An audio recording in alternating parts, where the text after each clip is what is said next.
우리에게 주신 하나님 말씀 함께 보시겠습니다. 자, 오늘 우리에게 주신 하나님 말씀은요, 신명기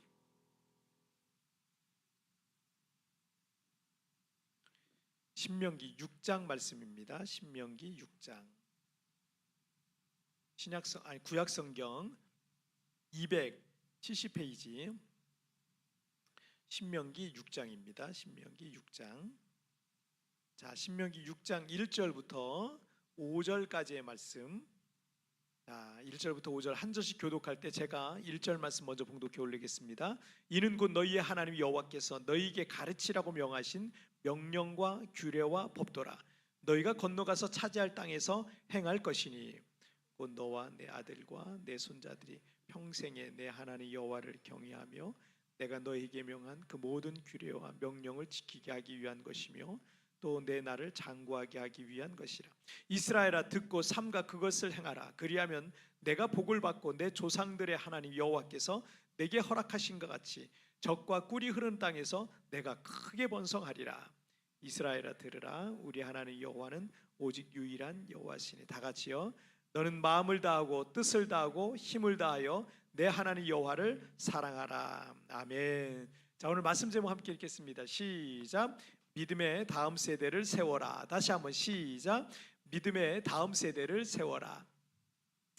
그 지난 어린이날을 이틀 앞둔 그 5월 3일 날 수요일이죠. 이 동유럽의 세르비아에서 이 총기 난사 사건이 있었어요. 뭐 총기 난사 그런 미국에서 주로 그런 사건이 있어 왔는데 13살의 어린 소년이 자기가 죽일 살인 리스트를 미리 적었대요. 뭐 충격적인 얘기예요. 13살밖에 안 된 아이예요. 근데 살인 리스트를 적어서 집에 있었던 그 아빠의 총을 가지고 자기가 다니던 초등학교에 가서 먼저 초등학교 경비원을 죽이고 그 다음에 들어가서 또 다른 어린이들 포함해서 모두 9명을 무자비하게 총기 난사를 통해 살해하는 끔찍한 일이 벌어졌습니다. 그 이유는 아직 밝혀지지는 않았지만 이 범인이 그 13살밖에 안 된 어린애 아이잖아요. 그런데 이 총 쏘는 법을 누가 가르쳐줬냐? 아빠가 가르쳐준 거예요. 아빠가 데리고 가서 미성년자한테 총 쏘는 법을, 미성년자 중에도 한참 어린 아이죠, 이런 아이에게 총 쏘는 법을 사격장 가서 같이 배우고 그랬다고 합니다. 물론 그 아빠가 설마하니 아들이 사람을 죽이리라고 상상이나 했겠습니까? 또 그런 걸 위해서 아들에게 총 쏘는 법을 가르쳐 주지는 않았을 겁니다. 하지만 이 세르비아는 1990년도에 내전이 있었는데 그 내전이 끝나고 이 총기를 다 회수를 했는데 회수가 안 된 총기들이 있었다고 합니다. 근데 그 총기 안 된 회수는 불법 무기예요. 총기 소지를 못하게 돼 있어요. 불법 무기인데 그 아버지가 이 불법 무기를 갖고 있는 거를 아들이 알고 있는 거예요. 그 아들이 알고 있어서 그 아들에게 이제 총 쏘는 법도 가르치고 이랬던 거죠. 그래서 이 아빠라는 사람이 자식에게 좋은 본을 보여주지 못한 것 같습니다. 그리고 초등학생이 총을 쏘는 법을 가르쳐준 자체도 이것도 참 문제가 크다라고 생각이 듭니다. 1923년에 어린이날을 만든 이 방정환 그 선생은 그 일제 강점기로 우리 국민들이 압제당하고 있을 때 당시 어린이들은 그냥 어른들의 그냥 도구나 소유물로 갖가지 어린아이들이 노동 착취를 당했다 그래요. 그래서 아이들이 어릴 때부터 노동을 하며 살았는데 그런 모습을 보면서 이 방정환 선생은 눌린 사람 밑에 또 한 겹 눌린 조선의 어린 민중들, 우리는 일제시대를 살고 있으니까 눌려 있잖아요. 그런데 그 눌린 사람 밑에 또 한 겹 눌려 있는 그런 조선의 어린 민중들이다라고 이렇게 표현을 했어요. 그리고 조선 소년 운동의 사전 고찰이란 이 글에서 대륙의 발견보다도 전기의 발명보다도 더 위대한 것은 어린이를 발견한 것이다. 어린 사람의 존재가 없었던 조선에서 어린 사람을 발견한 것이다 라고 말했어요. 그러니까 이 어린 사람에 대해서, 어린이죠, 이 어린 사람에 대해서 정말 집중하고 또 이들을 부각시키고 이들의 어떤 존귀함을 나타낸 사람, 그걸 발견한 사람이 누구다? 방정환이다. 방정환이라는 선생이었다라는 얘기죠. 자, 그리고 이어서 이런 얘기를 해요. 어린이를 살리는 것이 인류의 앞날을 위하고 조선 민족을 다시 살리는 근본 운동이다라고 말했답니다. 비록 방정환 선생은 약간 32세에 지병으로 세상을 일찍 떠났어요. 32세까지 못 살았어요.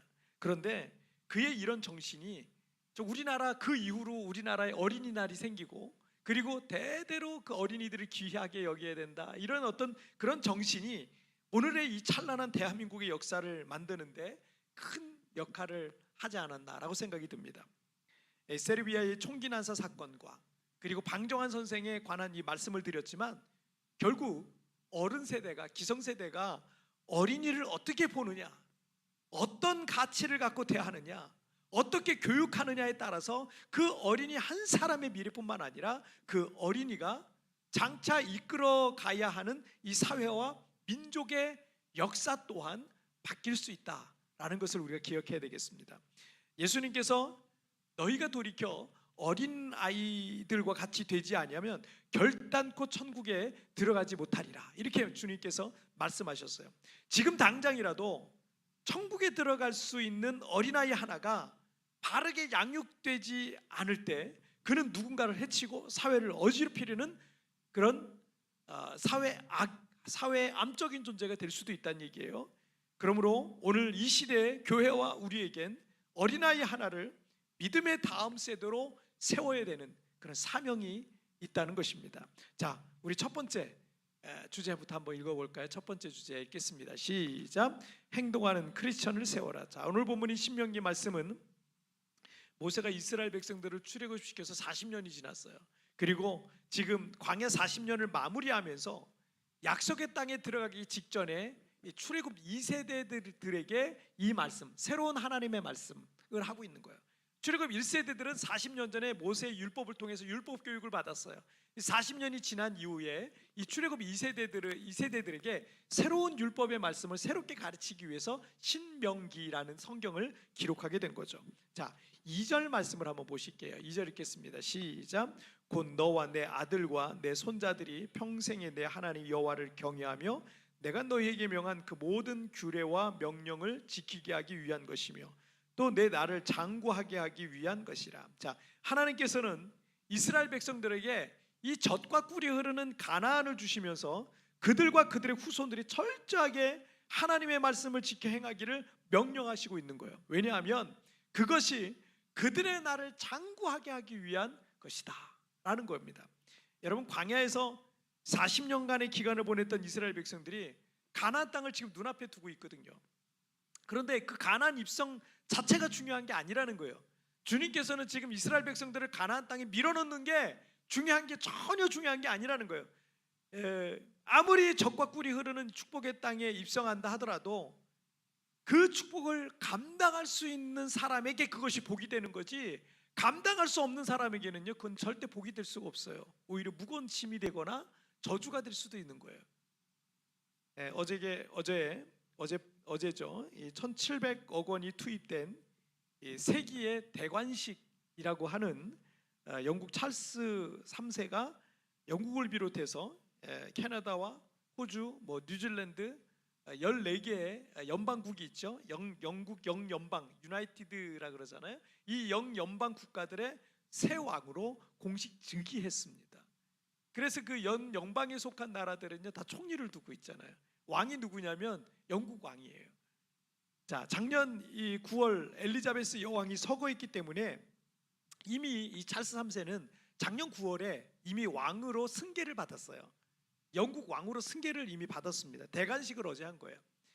하지만 이 과거 이 찰스 3세 왕세자와 결혼했던 다이애나 비가 유명하죠. 그 다이애나 비는 두 왕자를 낳았습니다. 두 왕자를 낳았는데 남편인 이 찰스 3세에는 불륜 상대가 있었어요. 결혼을 생활을 유지하면서 불륜 상대가 같이 있었습니다. 다이애나 비가 이것 때문에 굉장히 힘든 시간들을 보냈다라는 것이 사실입니다. 결국 그 결혼 생활은 순탄할 수가 없었습니다.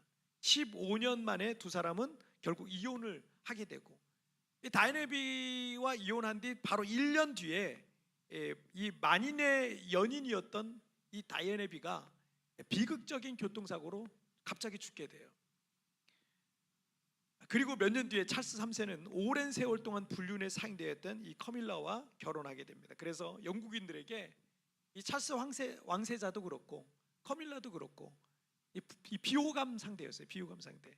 많은 사람들이 비호감을 갖고 있어요. 왜냐하면 다이애나비는 마치 신데렐라 같은 존재거든요. 신데렐라 같은 존재니까 굉장히 모든 사람 만인의 연인처럼 이렇게 생각을 했던 거예요.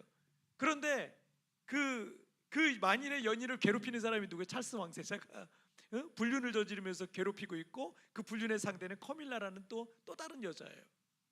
그러니 이 영국인들 마음속에는 이 두 사람이 사실은 호감이 그렇게 비호감 이미지가 좀 강하게 자리를 잡고 있는 겁니다. 때문에 영국 국민들은 작년 찰스 3세가 왕위를 승계해서 왕이 되었음에도 불구하고 재혼한 이 부인 있잖아요. 재혼한 부인을 왕비라는 칭호를 안 줬어요. 작년 9월에 왕이 됐는데도 왕비라는 칭호를 안 합니다. 영국인들이 그 사람 카밀라에게 대해서 다이애나 비는 아직까지도 죽었지만 다이애나 왕비로 불려요. 그런데 이 커밀라에 대해서는 왕비라고 안 부릅니다. 영국 사람들이 그냥 공작 부인이라고 불러요. 공작 부인. 정식적인 왕비가 아니라는 거예요. 영국인들이 인정해주고 싶지 않은 거예요. 그래서 공작 부인이라고 부릅니다. 그런데 이번 대관식을 통해서 엘리자베스 여왕의 유언도 있었어요. 유언도 있었기 때문에 왕비라고 부르게 하라라는 유언도 있었어요. 그래서 영국인들이 이번 대관식을 통해서 찰스 3세를 왕으로, 그 다음에 이 커밀라, 이 불륜 상대를 왕비로 부르게 된 거죠. 때문에 영국 국민들은 그 엘리자베스 왕을 워낙 존경했기 때문에 그 엘리자베스 왕의 유언에 따라서 이 커밀라라는 여인을 왕비로 부르게 된 것입니다. 하지만 이 찰스 3세 이 대관식을 보도하는 그 뉴스의 헤드라인은 영국의 그 대문호 셰익스피어가 말한 왕관을 쓰려는 자 그 무게를 건더라라는 그런 말을 인용해서 하고 있습니다. 75세에 다 늙은 왕이 된 거예요. 늙은 때. 왜냐하면 한 70년 기다렸어요. 왕세자로 65년 있었다 그러더라고요. 그래서 왕이 되기까지, 왕세자가 된 이후에 65년을 기다렸다가 왕이 된, 그래서 지금 75세입니다. 75세의 비호감 왕과 그 왕비의 비호감 왕비의 대관식을 걱정스러운 모습으로 전 세계가 사실은 지켜보고 있는 거죠. 과연 잘 해낼 수 있을까? 왜냐하면 중간중간 찰스 3세가 좀 뉴스에 오를 만한 그런 뭐 짜증을 내는 표현이라든지 막 그런 내용들이 뉴스에 종종 나왔거든요. 그렇게 호감을 갖고 있지 않은 것 같습니다. 누군가에게 어떤 큰 직책이 복이 되고 어떤 큰 권력과 재물이 복이 되려면 그것을 감당할 수 있는 그릇이 되어 있어야 돼요.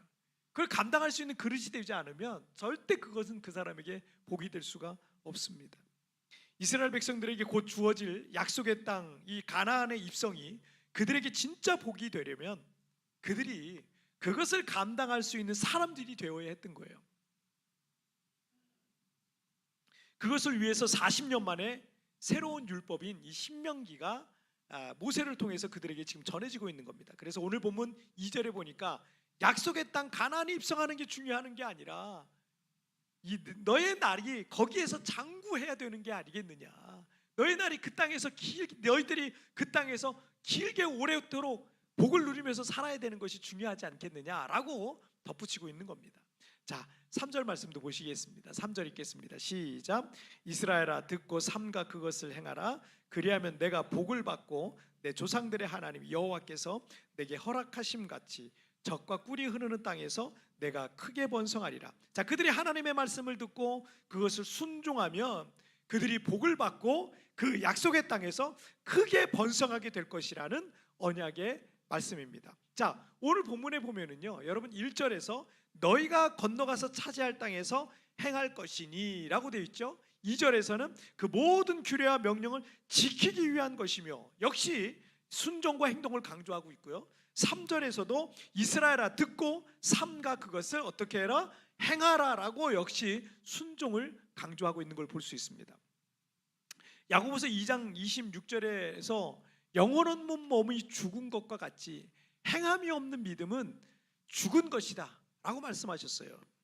찰스 3세가 왕세자로서 또는 왕으로서 바르게 처신했다면 영국에서 왕과 왕비에 대한 비호감 이미지가 지금처럼 이렇게 강하지는 않았을 겁니다. 그리고 모든 국민의 축복 속에 대관식을 거행했을 거예요. 근데 옆에서는 데모를 하는 거예요. 우리는 왕이 필요 없다고, 당신은 나의 왕이 아니라고 막 데모를 하는 사람들도 막 생겨났어요. 여러분, 우리가 예수님을 믿고 죄 용서를 받고 또 구원받아서 하나님의 자녀가 되고 천국에 들어가서 영생을 누리는 것은, 그런 것은 우리가 갖고 있는 믿음이잖아요. 그런데 행함이 없는 믿음은 그 자체가 죽은 거라 그랬어요. 그런 믿음을 갖고 있지만, 그런 믿음을 갖고 있으면 뭐예요? 그 사람의 행함이 따르지 않으면 그 사람의 믿음은 가짜라는 거예요. 죽었다는 거예요. 우리가 살아가고 있는 이 시대는 역사상 그 어느 때보다도 다양한 방법으로 하나님의 말씀과 또 신앙적인 여러 가지 정보들을 접할 수 있게 됐어요. 그러나 머리로는 신앙적인 것들을 많이 알고 있지만 행동으로 옮기지 않는, 순종하지 않는 죽은 믿음의 시대를 우리가 살아가고 있는 것은 아닌지 걱정이 됩니다. 그래서 우리와 우리 교회가 정말 집중해야 되는 것은요, 행동하는 그리스도인들을 세워가는 일이에요. 우리 교인들도 행동하는 그리스도인이 되어야 되고 우리의 자녀 세대들도 행동하는 그리스도인이 되어야 되는 거예요. 아무리 교회 건물이 커지고 교인들의 숫자가 많아진다고 해도 그들의 삶 속에 참된 그리스도인의 삶이 따르지 않는다면 오히려 하나님께 영광이 되지도 않고 복음의 문만 닫을 뿐입니다. 왜 한국교회와 예수 믿는 사람들이 지금 세상으로부터 욕을 먹고 또 이기적인 사람들이고 세속적인 집단으로 취급받고 있습니까? 그것은 성경을 몰라서도 아니고 목사님들이 설교를 제대로 못해서도 아니고 교회가 작아서도 아닙니다. 하나님의 말씀대로 살아가야 될 성도들이, 그리고 그런 교회가 그렇게 살아가고 있는 모습은 보이지 않고 있기 때문이 그런 거예요. 세상 사람들이 성경을 몰라도 하나님 믿는 사람들이라면, 예수님 믿는 사람들이라면 적어도 적어도 이렇게는 살아가야 된다라는 세상 사람들이 그리스도인들을 향한 어느 정도의 기준을 갖고 있어요. 그런데 교회와 크리스찬들이 세상 사람들이 갖고 있는 그 기준에조차 못 미치고 있는 거예요. 세상 사람들이 갖고 있는 기준이 높겠습니까? 그들이 높지 않아요. 우리에게 그렇게 높지 않아요. 오른뺨을 친 자에게 왼뺨도 돌려대라고 말하지 않습니다. 그런데 최소한 너희들은 이거 정도는 해줘야 되지 않느냐라고 말하는데, 세상 사람들이 기독교인들을 향해서 갖고 있는 그 기준에조차 우리가 못 미치고 있다는 거예요. 얼마나 창피한 일입니까? 여러분, 나는 우리 자녀들이 하나님의 말씀을 많이 아는 아이들이 되기보다 교회 가서 말씀 하나 배웠는데 그 한 말씀을 알게 되고 배운 말씀을 하나라도 순종하는 아이들이 되길 바랍니다. 그런 자녀들이 되길 바랍니다. 사무엘상 15장 22절에서 말씀하시기를, 사무엘이 가로되 여호와께서 번제와 다른 제사를 그 목소리 순종하는 것을 좋아하심 같이 좋아하시겠나이까? 순종이 제사보다 낫고 듣는 것이 수양의 기름보다 나으니라고 말씀하셨어요. 우리와 우리의 다음 세대들이 순종의 제사를 드리는 세대가 되기를 주님의 이름으로 축복합니다. 자, 우리 두 번째 주제 보실게요. 함께 읽겠습니다. 시작. 인생의 바른 방향을 가르치라. 다시 한번 시작. 인생의 바른 방향을 가르치라. 자, 우리가 믿음의 다음 세대를 세우기 위해서 두 번째로 필요한 것이 인생의 바른 방향을 가르치라는 거예요. 교육계에 종사하시는 분들에게는 죄송한 말씀이 되겠지만 교육 현장에서 심심치 않게 들려오는 얘기가 이런 거예요. 학교는 진정한 교육의 장이 되지 못하고 선생님은 가르치고자 하는 의욕을 잃었으며 학생은 학교에서 배우고자 하는 열의가 없다라는 말들이 종종 들립니다. 그래서 공교육이 무너졌다라는 이런 절망적인, 그럼 우리 아이들은 어디 학교를 보내야 되는 거예요? 참 답답할 노릇이죠. 그런 얘기가 막 들리는 거예요. 학생들도 학교는 그냥 상급 학교 진학을 위한 그런 과정, 뭐 졸업장 하나 따는 정도로 여기고 공부는 학원 가서 하는 것이라고만 생각을 하고 있다는 거예요. 왜 이렇게 되었을까요? 입시 중심 위주의 어떤 사회적 분위기, 교육 정책 이런 것이 잘못되었기 때문이기도 할 겁니다. 어쨌든 어른들이 방향을 잘못 잡아준 거예요. 그래서 그 피해를 학부모와 학생들이 오롯이 받게 된 겁니다. 방향이라는 건요, 지금은 각도가 조금 틀어져도 큰 티가 안 나죠. 지금은 티가 안 나지만, 그렇지만 시간이 지날수록 그 차이는 점점 더 크게 벌어지게 돼 있는 거예요. 나중에는요, 돌이키기 힘들 정도로 큰 문제가 되는 거예요. 나중에 우리가 10년 뒤 20년 뒤를 살 때 우리나라가 왜 이렇게 됐냐, 우리 젊은 친구들이 왜 이렇게 됐냐, 우리 시대가 왜 이렇게 됐냐, 정치가 왜 이렇게 됐냐, 교육이 왜 이렇게 됐냐, 문화예술계가 왜 이렇게 됐냐, 막 이런 것들을 한탄할 날이 오게 된다는 거예요. 한탄할 날이. 방향을 잘못 잡으면 그렇게 되는 거예요. 그래서 때문에 방향을 제대로 잘 잡아야 되는 것은, 교회는 정신적이고 내면적이고 인격적이고 영적인 교육의 현장입니다. 여기서 인생의 바른 방향을 잡지 못하면, 우리 자녀들이 교회에 와서 이런 방향을 바로 잡지 못하면 우리와 우리 자녀들은 어디 가서 이런 것을 배울 수 있겠습니까? 여러분, 이걸 배울 데가 없는 거예요. 세상에서 어디서 제대로 배울 데가 없는 거예요. 여러분, 4절 말씀 보실까요? 시작. 이스라엘아 들으라, 우리 하나님 여호와는 오직 유일한 여호와시니. 자, 하나님께서 모세를 통해서 가나안 땅 입성을 앞둔 이스라엘 백성들에게 우리 하나님 여호와는 오직 유일한 여호와시니라고 말씀하고 있어요. 이스라엘 백성들이 잊지 말아야 될 게 뭐다?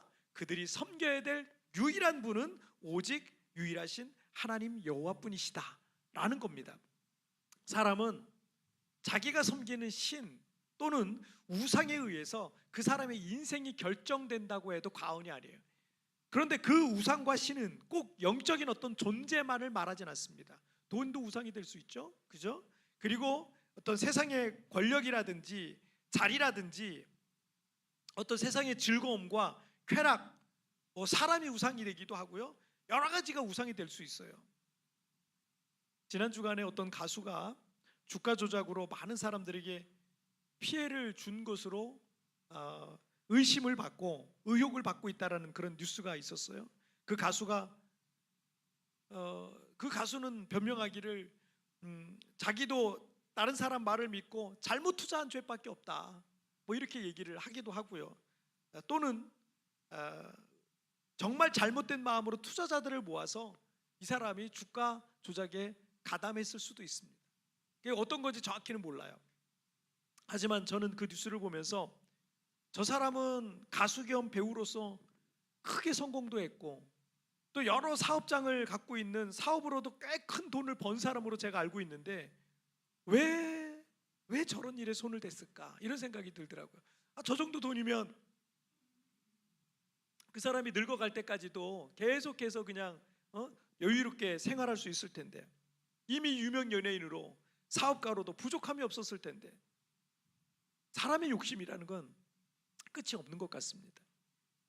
또 어떤 정치인이 동봉투를 돌렸다는 얘기도 들리고, 청렴하다라고 생각했던 한 정치인이 수십억의 가상화폐 자산을 공직자로서 신고하지 않았다, 이런 얘기도 또 들리기도 하고, 이런 것들이 사회적으로 문제가 되고 그들 자신의 인생에도 지금 큰 위기를 가져온 거예요. 자, 보세요. 그들이 섬기고 있던 우상이 있었잖아요. 그 돈이 될 수도 있고 그 무엇이 될 수도 있잖아요. 그런데 그들이 섬기던 그 우상 때문에 지금 그들의 인생이 지금 문제가 생긴 거예요. 여러분, 우상은요 사람의 인생을 망가뜨립니다. 여러분 꼭 기억하세요. 여러분을 성공으로 이끄는 것 같죠? 아니에요. 결국 그것이 여러분의 인생을 망가뜨릴 거예요. 절대 우상이 되어서는 안 되는 겁니다. 정치인들이고 연예인들이고 심지어 저와 같은 목사직을 갖고 있는 사람들이라 할지라도 돈이라는 것이 신이 되기도 하고요, 성적인 것이 우상이 되기도 하고, 세상의 즐거움이 우상이 되기도 하고, 세상의 어떤 권력이 그 사람의 신이 되기도 하는 거예요. 그런데 그런 우상들은 결국 우리의 인생을 망치는 역할을 하게 된다라는 사실을 여러분 꼭 기억하시길 바랍니다. 자, 모세는 가나안 땅에 입성할 이 출애굽 다음 세대들을 향해서 이렇게 말하는 거예요. 너희들 꼭 기억해라. 우리에게 이 세상의 그 어떤 것도 가나안 땅에 들어가서 너희들이 맛보게 될 그 엄청난 풍요로움도 절대 우리에게 우상이 될 수 없다, 신이 될 수 없다. 오직 우리의 하나님 여호와가 유일한 주님이 되신다는 사실을 너희들은 꼭 기억해라 라고 이 신명기를 통해서 말씀하고 있는 겁니다. 자, 그리고 5절 말씀 보실까요? 시작. 너는 마음을 다하고 뜻을 다하고 힘을 다하여 내 하나님 여호와를 사랑하라. 아멘. 자, 그 하나님을 마음과 뜻과 힘을 다해 사랑하라는 거예요. 이게 우리의 포커스가 되어야 된다는 거예요. 하나님을 사랑하는 것에서 벗어나잖아요. 사람은 참 신기한 게 교회도 마찬가지예요. 교회 생활 뜨겁게 열심히 했던 사람이 신앙생활 할 때 뜨겁게 열심히 할 때가 있잖아요. 근데 신앙이 식어지고 이 신앙생활을 뜨겁게 열심히 여기 포커스가 맞춰 늘 교회에 포커스가 맞춰지던 사람이 이제 여기에서 좀 멀어지잖아요. 그러면 그 사람은요 반드시 또 다른 어떤 우상이 생길 수 있어요.